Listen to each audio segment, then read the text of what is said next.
சிவாய நம. சித்தன் கனவு பிரிவு சாகாக்கலை பகுதி 21. அன்பர்களே, மனம் மௌனமாக இருக்கச் சொல்கிறது, சமுதாயம் பேச சொல்கிறது, காலம் சிரித்து கொண்டே செல்கிறது. மனம் பேச சொல்கிறது, சமுதாயம் மௌனமாக இருக்க சொல்கிறது, காலம் சிரித்து கொண்டே செல்கிறது. மனம் சிரித்து கொண்டிருக்கிறது, சமுதாயம் பேசிக்கொண்டிருக்கிறது, காலம் மௌனமாக சென்று கொண்டிருக்கிறது. இந்த 3 வாசகங்களையும் நீங்கள் புரிந்து கொள்ள முயற்சி செய்தால் சிவத்தின் அருள் கிடைத்திருப்பதாக பொருள்.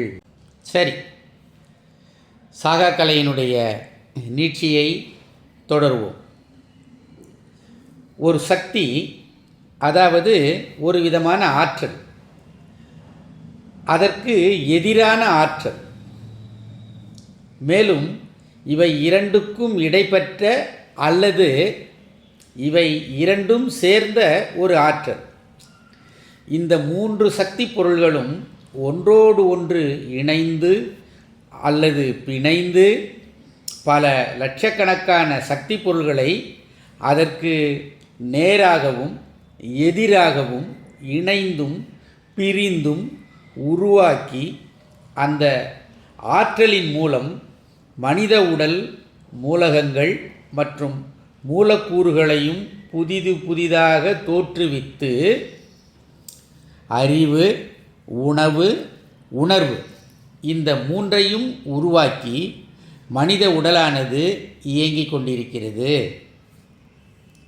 மூலக்கூறுகள் நம் உடலில் ஒன்றோடொன்று கூடியும் பிரிந்தும் இயங்கி சக்தியை, அதாவது ஆற்றலை வெளிப்படுத்தி உடலை இயங்கச் செய்து கொண்டிருக்கிறது.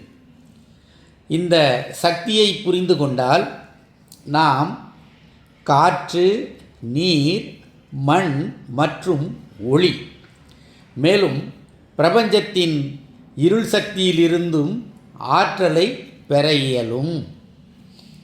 இதை பயிற்சியின் மூலம் தொடர்ந்து பழக்கப்படுத்தினால் நமது உடலானது வழக்கமான உணவு முறைகளிலிருந்து மாறி பிரபஞ்சத்திலிருந்தே ஆற்றலை கிரகித்து கொள்ளும்.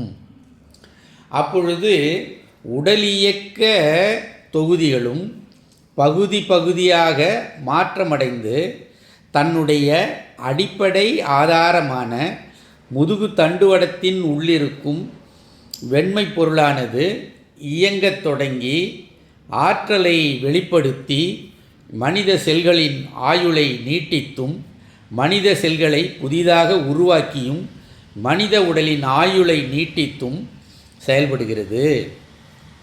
இதில் நோயுற்ற மனித செல்கள் நீக்கப்பட்டு குறையேதும் இல்லாத புதிய செல்கள் படியெடுக்கப்பட்டு உற்பத்தி செய்யப்படுகின்றன. இந்நிலையில் பழக உடலானது சுயமாக ஆற்றலை தொடர்ந்து உற்பத்தி செய்து கொண்டு அழியாத நிலையை நோக்கி முன்னேறும். இதற்கு பிரணவ தேகம் என்று பெயர். இதன் படிநிலைகள் பல உள்ளன. அதையும் பேசுவோம். தொடரும். சிவாய நம.